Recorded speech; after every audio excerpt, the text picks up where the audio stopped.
Hello guys! Welcome sa ating mini vlog. So marami kaming mangga. So mag-o-open ako ng mangga. Iniisip ko kung mag-shake ako ng mangga ngayon. Kaya lang, may pinya pa kami na aking inano. So unahin natin to kasi may mga blocks siya. So hugasan muna natin. Tapos ating aanahin. Babalatan. Alam nyo guys, yung mangga dito, sobrang tatamis. Diba?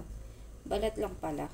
Akala ko kasi lahat. Itong klase ng mangga na to is para siyang sa Pinas na mangga.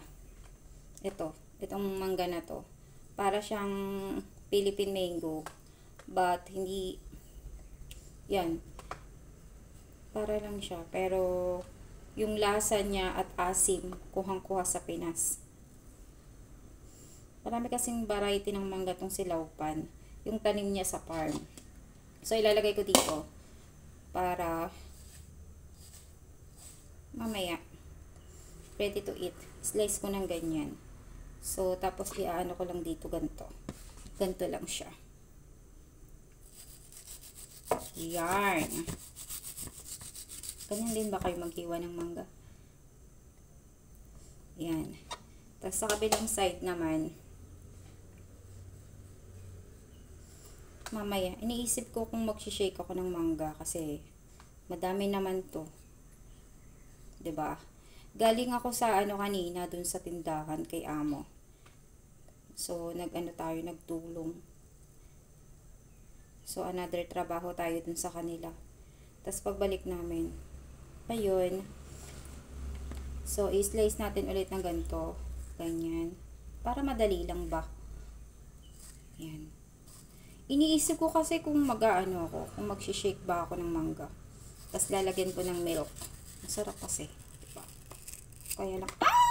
Kaya lang magtatanghalian na. So, yun. So, ayan na. Ito, hiwalay natin yung buto. Sarap kaya yung buto. Alam mo yun. So, ang next natin na aanuhin is ito naman.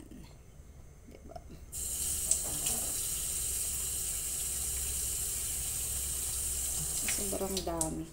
Iba-iba kasi yung variety ng mangga ni Laupan.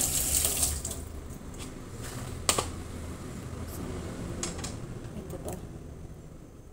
Ilalagay ko siya sa ref para medyo matamis siya. Ay, medyo lumamig, hindi pala matamis. So, ayan. Ganito ako magbalat. Ganito rin ba kayo magbalat? Sinong katulad kong magbalat ng mangga? Paloob siya. O, diba? Ito, iba naman to dun sa isa.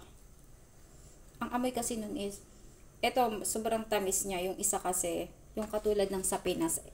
Ito, nilagay ko dito. Para siyang, medyo maasim ng konti yung amoy niya.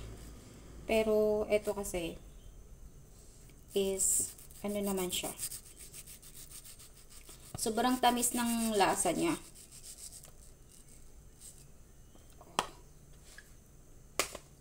So, ilalagay ko, pagkatapos ko i-slice, lagay ko muna sa ref para malamig. Kasi pag malamig guys, masarap siyang kainin kapag malamig.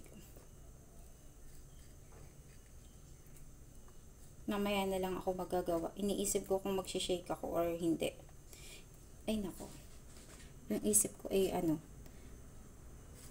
pabago-bago. So, ganyan lang. Guys. O, diba? O. Ganyan lang, Hindi na ako gumagamit ng chopping board. Pag tayo ay yun. O, diba? Tapos na. Lagay natin. Punong-puno na ako. So, yung iba naman, mamaya na lang.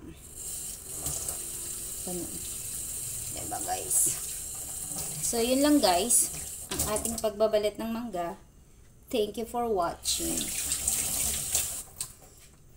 So, ilalagay natin to sa ref para mamaya pag sinipag ako, magawa ko ng mango shake. Kasi may fresh milk naman sa ref. So, yun lang guys. Thank you for watching. Pero, tikman muna natin. Kamis?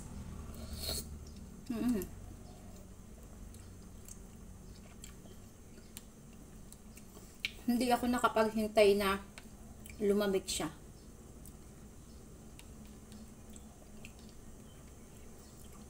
Ang sarap pala.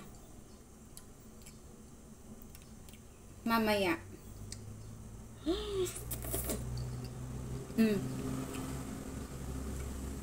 Yung huli kong kinain, kalasa siya ng mango sa Pinas. So, ito yon. Ito, kalasa siya ng mango sa Pinas. Ng mango sa Pinas. At saka pag hilaw siya, kasing asim din ng sa Pinas. Pero itong mga to, kapag hilaw siya, hindi siya masyadong maasim. Yung asim niya ay light lang. Like dito na sobrang asim. Pag ito, pag hilaw, parang hati lang yung asim niya. Ito sobrang asim. So, kapag nahinog na to, pag hinog na siya, sobrang tamis naman. So, pinakagusto kong mangga kay Laupan, ito, gantong mangga. Alam niyo kung bakit? Sobrang ano niyan, sobrang tamis. O, diba? Iba-iba yung variety ng mangga nila. So, yun lang guys. Thank you for watching. Nagpaalam na tayo kanina, tas ngayon, o, diba? Yun lang.